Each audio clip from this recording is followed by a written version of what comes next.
Hi, everyone. Welcome back to another edition of Coffee, Cocktails, and Community. I'm your host, Angela McFarland. It's been a couple weeks, so I'm glad to be back. I'm incredibly honored and appreciative of my guest. If you've been in the shop, you've probably seen her here. And she is the winner of our first ever Reverend K. Hollinger Memorial Humanitarian Award that we're going to be presenting on Sunday at our Sunday Fun Day event. And her name is Patricia Gallagher. So hi, Trish. Happy to be here. Happy to be here. So it's Trish. It's Miss Trish. Jake always calls her Miss Trish. People know her as the flower lady. People know her as, hey, she was my teacher. And people know her as the stuffed animal lady or the lady behind the granny bags or the woman that you'll see line dancing with her friends sometimes.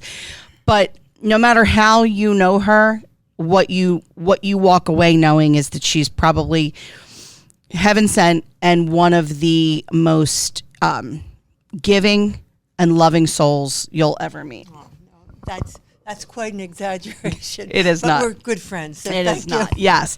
So it's funny because people are always like, well, how did you meet Trish? And I'm like, she came in one day for hot chocolate. Yeah. I saw it on Facebook. Is that what it was? Yeah. Okay. And I was helping out with Ella. Oh, and right. I was looking for things to do with her every day. And we'd go to the diner and hang out. We'd come here and hang out. That's right. That's right. He always made her feel so welcome. I love that woman. She's 99? 99 in September. 99 in September. But you enriched her life and made such a fuss over her, and everybody here at the cafe did. And Jake is still asking, did you bring Ella? Jake asks for Ella all the time. Yeah, we had and then we got to celebrate your birthday because conveniently your birthday is the same day as two of the people that worked here, Elena and Catherine. So like our circle, while it was wide, has gotten smaller, and we're seeing each other more and more in places. We just played bingo together last Friday.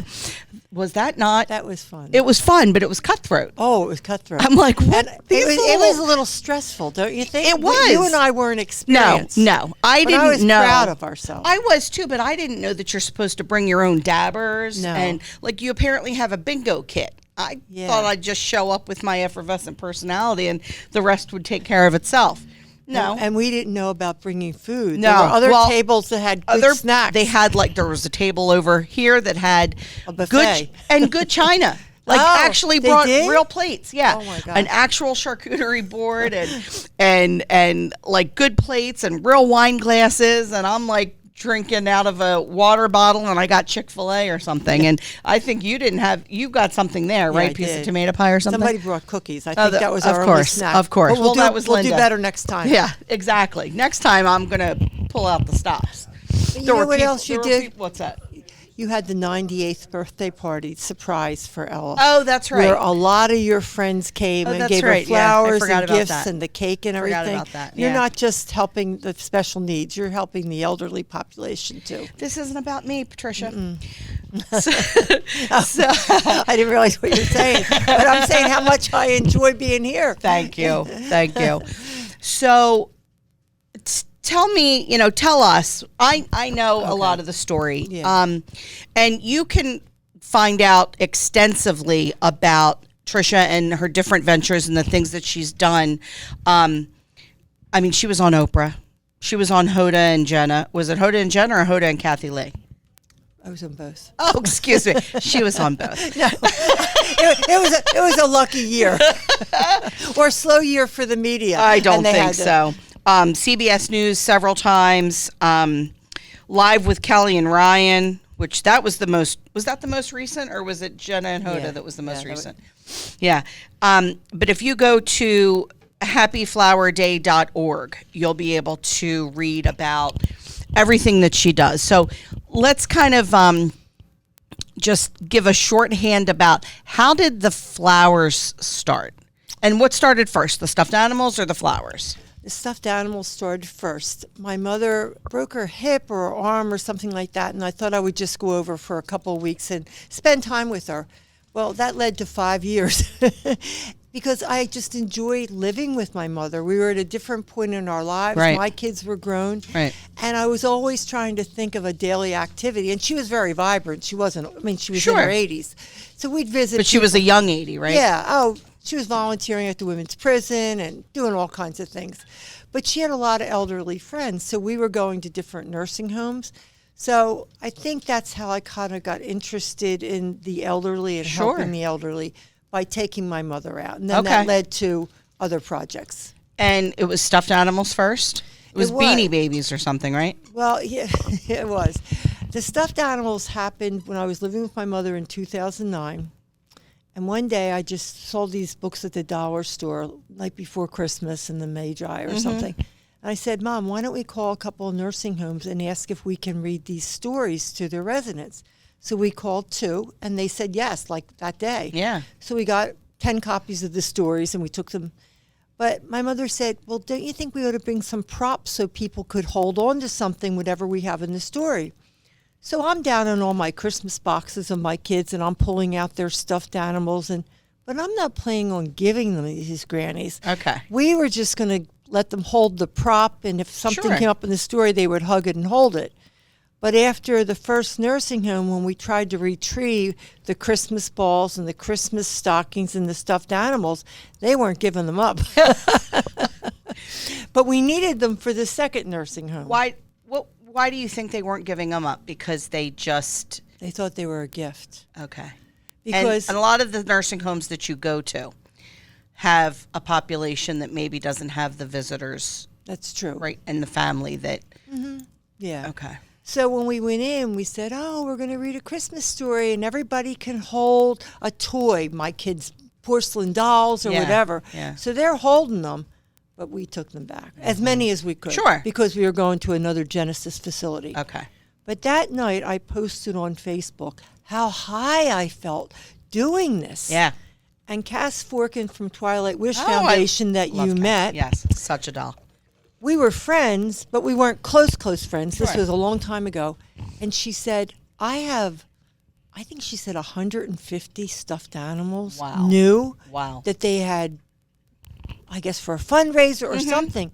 And so I met her, and she gave me these 150, 240, a lot of them. And they were brand new. That's exciting. And then my mother and I, that Christmas season, we just kept calling, even veterans homes. Even Sure. the old vets like these stuffed animals. Absolutely. So I would say we went to 15 nursing homes between December 1st and Christmas. And now we had something to give each one. And That's that's when I amazing. realized how much they loved the stuffed Yeah, animals. of a need there was. Yeah. So how did that translate into the flowers? Well, we did the stuffed animals for a lot of years, 2009 to 2014. Wow. 2009 to 2013, I think. And I was just collecting them on Facebook, and a couple of junior highs, they would do it as an annual project, and they would call and say, we have 640 stuffed animals at the Hunterdon Middle School in New Jersey. Where did you store them all? Oh, that's another story. They were always being dropped at my mother's door. Okay. So they were on the ping pong table, the pool table, Yeah. and the entire basement. Yeah. But as soon as they came in, we pretty much were passing them out. Sure. But also there were a lot of synagogues that had to do mitzvah projects. And their kids in Yardley and everything, they weren't just giving you their used stuffed animals. These parents were going out and buying premier Disney store stuffed animals. Okay. So for the most part, I mean, they were just brand new stuffed animals. And I think I stopped counting at 11,000. Wow. 11,000 stuffed animals. Yeah. That's amazing. So And you were just really the conduit between, Yeah. like you do what I do. And I guess I kind of draw from you from that is I lean on my village, right? When there's a need, we post there's a need for XYZ, whether it be a family in Norristown, whether it be a cause that's near and dear to our heart. And, you know, we surround ourselves with like-minded people that want to give. And so that's probably why, you know, your projects take off the way that they do. I think there's a lot of good people, and when they find out there's a cause that's pretty easy to do that's local, they like to help out. Oh, 100%. There were two stories. Well, one in particular, a little girl, her mother said instead of having a birthday party in Chalfont, she wanted to buy things and bring them to me to pass out. I love that.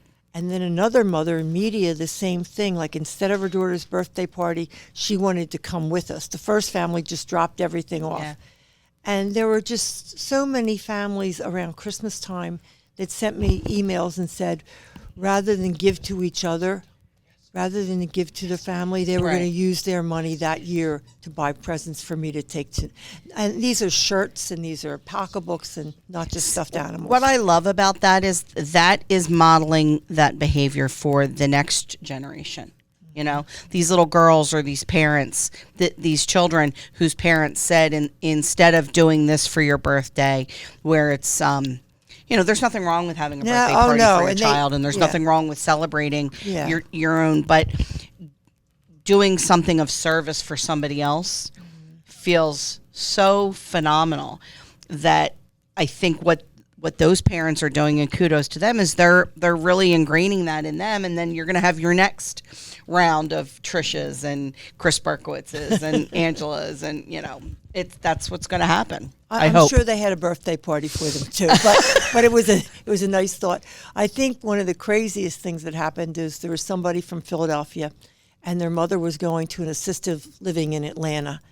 And they called and said that she had 240 primates. They were all monkeys, big ones. They were life size. They were all sizes because her husband, who had passed away, gave her a stuffed animal for every occasion. Oh, stuffed animal monkeys. Stuffed animal. Okay, yeah. I'm like, wait, you gave stuffed animals to monkeys? That's a story you had not shared with me before.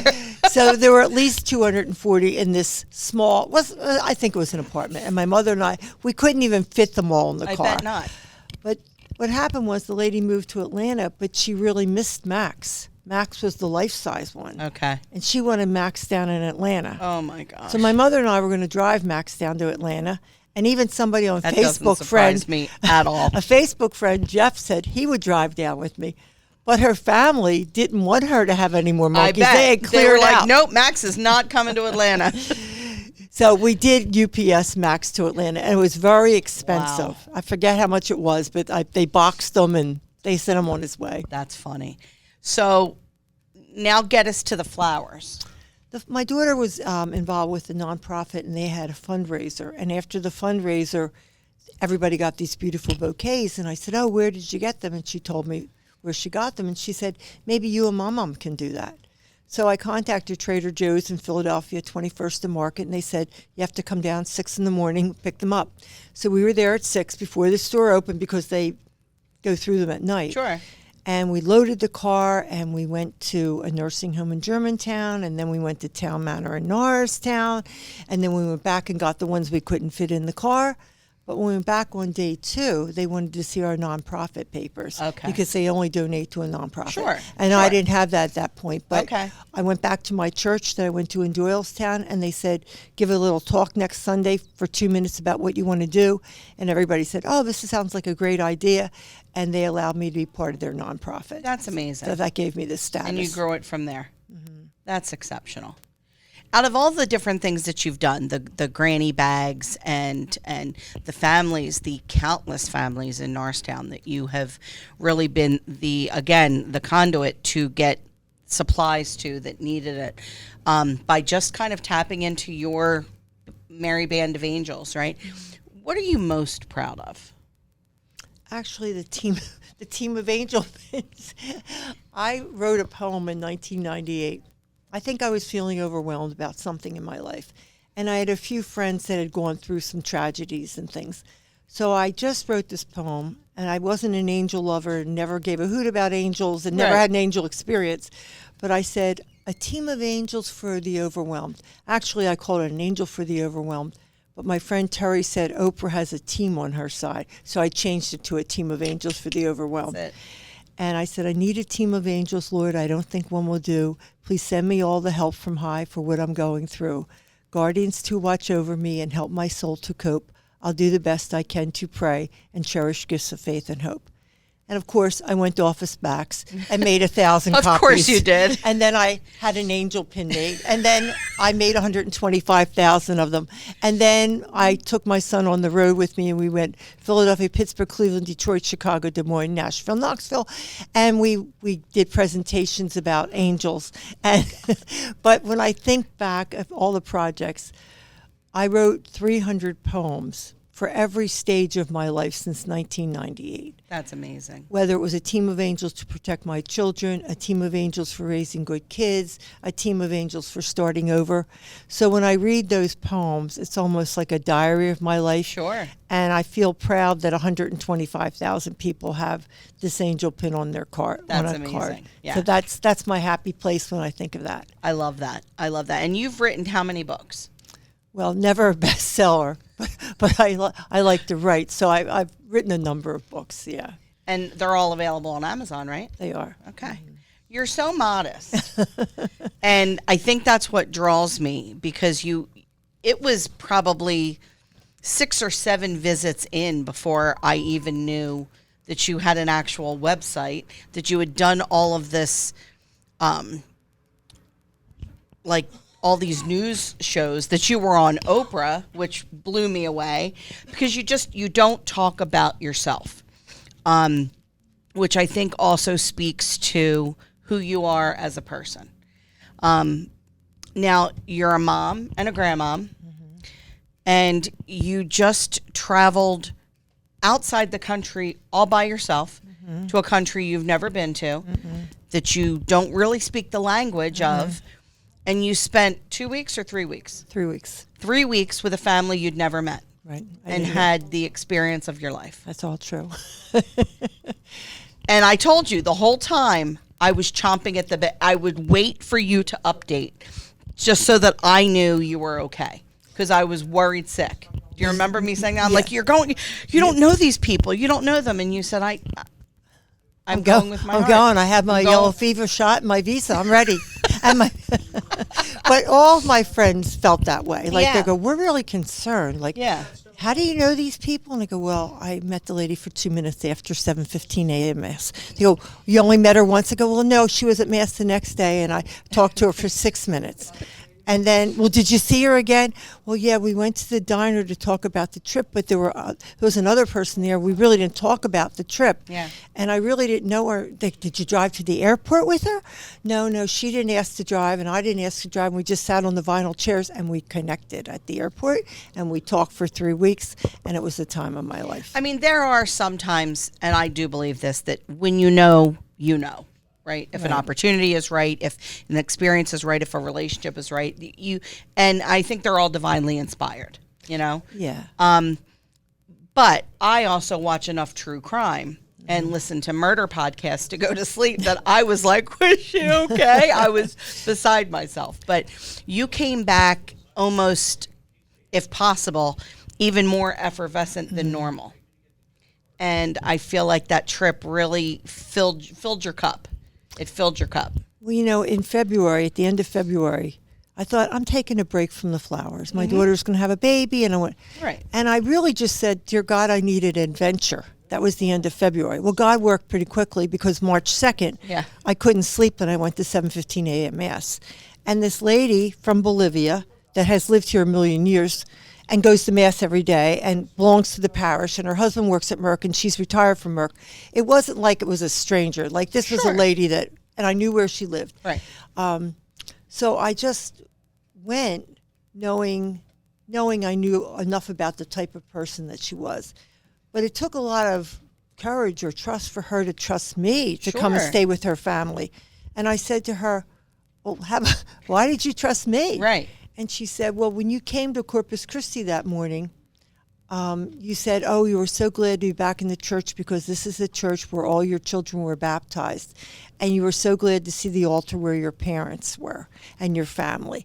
And she said, I just felt that was the type of person that you were. That's amazing. Because yes, they too opened their home to an American that they had no experience with. Absolutely. They didn't. She didn't know me, and they didn't know me. They were probably saying the same thing. Yeah. Delia, who are you bringing? You're bringing a stranger. a strange American to our house, in our home. It's not even like you stayed in a hotel. You stayed in their home. They brought you, you had breakfast with them. You had meals with them. Well, it's better than that. They had their big home. They were a well-off family behind a gate, like a gate. Okay. But I got there and I was worried because I thought, I need my own bathroom. I need my own bedroom. I got my own house. Right next to their big property was my cottage that had 4 years ago all modern conveniences, silver refrigerator, and every morning they brought me a parfait. They kept me with the bottled water. And every day they took me on trips. Like if somebody came here, you take them to the shore and the Smithsonian and Niagara Falls. Every day they were taking me to a resort or a town or the Inca ruins. That's amazing. And so I had my privacy, but not really. I had my privacy, but what I learned from them, these 9 people, adults our age, they had breakfast together at 8. They had lunch together at 12. They had family rosary in the Divine Mercy Chaplet from 3 to 3:30 with their immediate family and their relatives on Zoom from other parts of the world.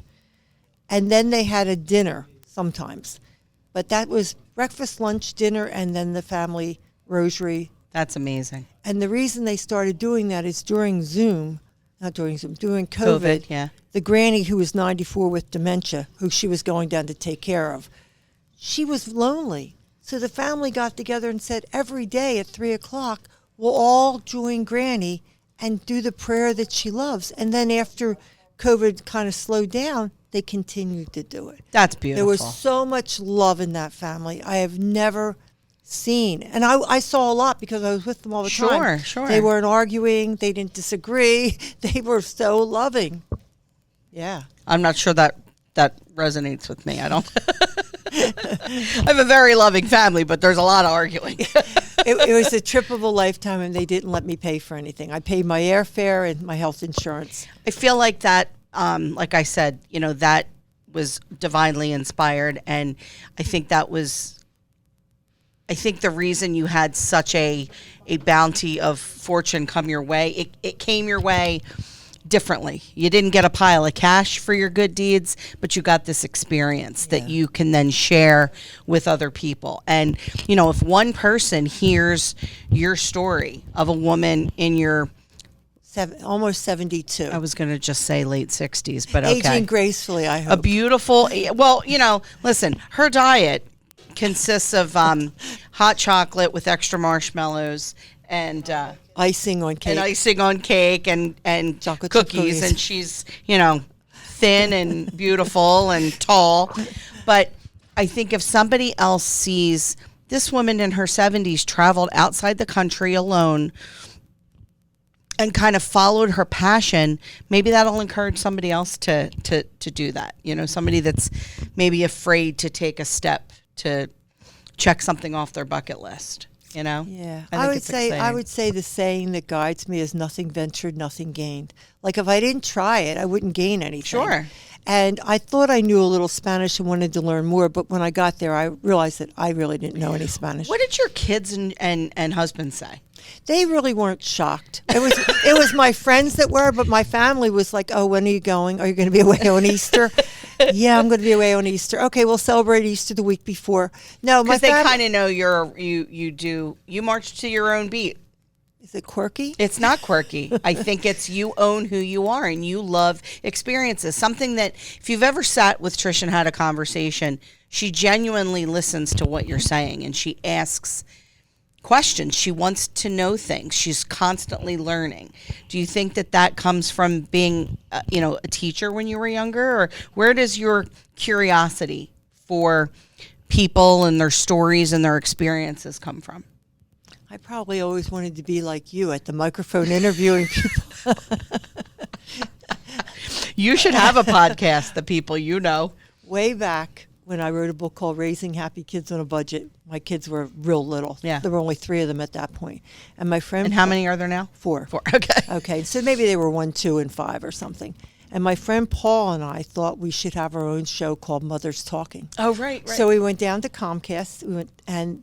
We said we want to bring our kids, and they designed a set and a kitchen and everything. And we were going to talk about, how to make Halloween costumes on a budget, and Christmas crafts. Yeah. Well, we were all set to do it. And then we brought our kids one time for the dry run. And she had kids and I had kids. And we were realizing we can't do a show. I mean, they're in here. And then somehow, very delicately, they told us that Pico wasn't going to be sponsoring the show. But now I wish I could do a show with Paul called Grandmothers Talking. Oh, you should. Or Seniors Talking or something like that. I think that would be amazing. Because I have more experience. You do, but another thing that I think, if anybody knows Trish or you follow Trish on social media, you'll see too, when you go to these nursing homes and you drop off the supplies, you'll talk to the residents and you'll find out their story, or you would record a lot of conversations when you would bring Ella in when she was a little bit more able to get around. And just her coming in, and we asked her one day about love, we asked her about marriage, we asked her about what her favorite Christmas was. I remember she loved that one baby doll that she wanted. That was her favorite gift of all time.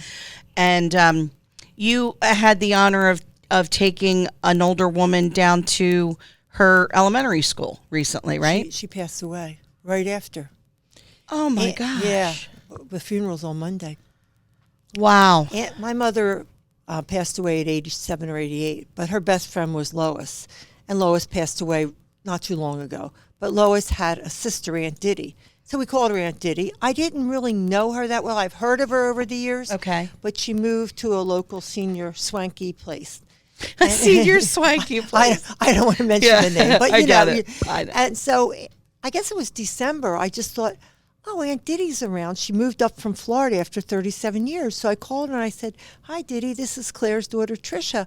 Would you like a visit? And she goes, oh, that would be a shot in the arm. And I went over, and there she was with her elegant hair, her artfully applied lipstick, white wool pants, and a red sweater, and she just greeted me like Martha Stewart.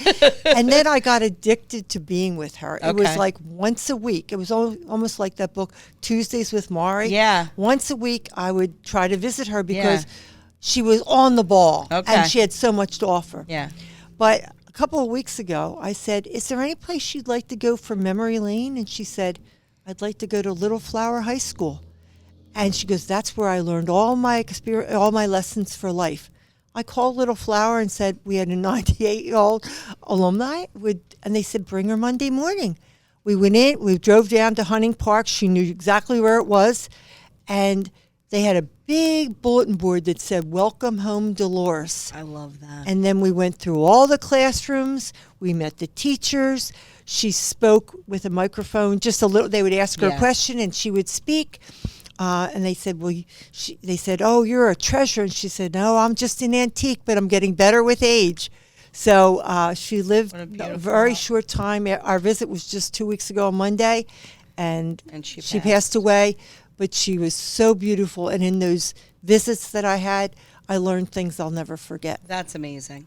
You're allowing these other people's stories to really enrich your life and then sharing them on their behalf. And I feel better for having heard the stories, because I think you shared with me the video too that some of the students sang the alma mater theme or something. Yeah. At the end of the visit, about 35 girls came out, and we gave them flowers for the teachers. Of course. But they came out, they all held hands, and they sang the alma mater. And then they asked her if she had a favorite song, and she said, Mary, Did You Know? Aww. And they sang that. That song will get me, I will sob every time I hear it. Yeah. Yeah. But, she said a prayer. I said, Aunt Diddy, you're always so positive. Do you have a spiritual practice? And she said, well, yes, every day I say this prayer. And I said, did you make it up? And she said, yeah. And it's, Lord, pick me up, dust me off, polish me, and let me shine your light on everyone I meet today. And I said, how long have you been saying it? And she said, all my life, I think. And I said, how long are you going to say it? And she goes, forever, I hope. And I've shared that with other people, and it's such a beautiful, simple prayer. It is. It is. And then I said to her, do you give advice to your adult children? Like we were talking about something.